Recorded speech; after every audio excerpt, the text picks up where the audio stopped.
So this is my third year gardening, and I have learned a great deal in the past 2 years about what to do, what not to do, and things to make it easier and cheaper on myself and my family. So this is how I start seeds on the cheap, and a couple of lessons that I've learned the hard way since last year. So this is the soil mix that I have right here, which is a combination of organic seed starting mix. And I'm not particularly, a burpy person. It doesn't really matter, but just that it's an organic seed starting mix and organic vermiculite.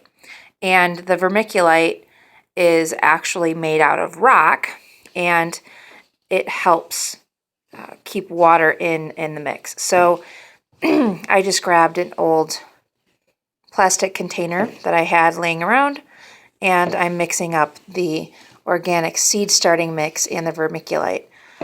Your plants, once they sprout and they have a couple of leaves on them, they're going to need to be fed also, but that's going to be something that I deal with later.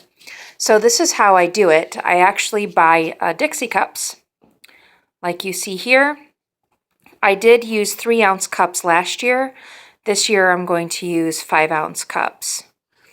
And I take something sharp and pokey. I found this in a drawer. I don't even know what it is. Probably something for meat. I have no clue. But it's perfect. It has a sharp point. And it made a bunch of little holes in my cup. I just knocked one down. So I actually grabbed like a group of 6 of them, held them together, and stuck that thing in there to give it some drainage holes. And this is what I use instead of using or buying an expensive little seed starting kit. The Dixie cups cost $4 or $5 for a whole bunch of them, and they're very, very useful. So one of the hard lessons learned for me was the fact that when I wrote on the cups, the type of seed that I was planting before, that actually eventually rubbed off a little bit on the last year's cups. The last year's cups were not as waxy as this year's cups happen to be, so maybe they won't rub off as much.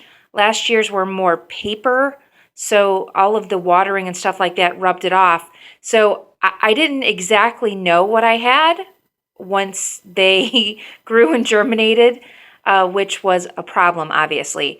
So there are a couple of ways to do this. You can write on it with a marker.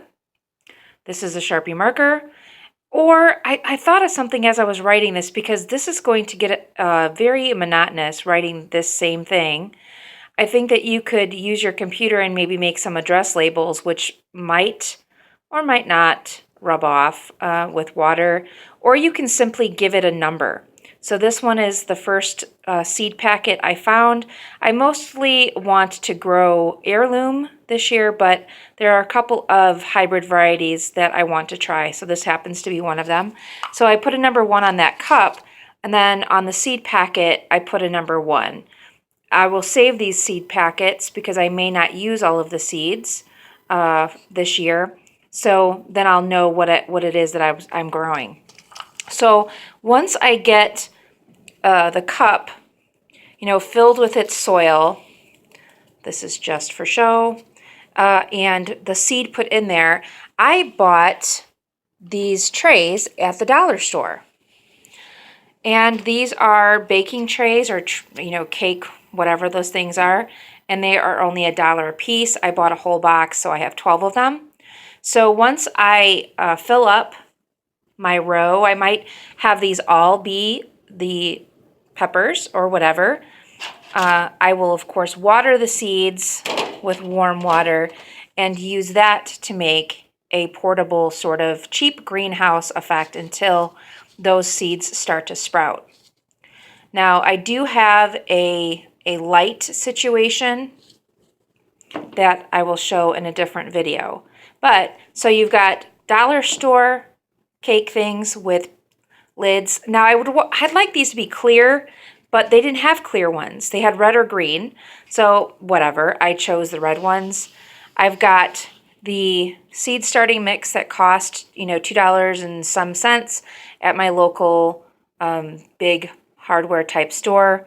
And then the organic vermiculite, which cost $2 and something.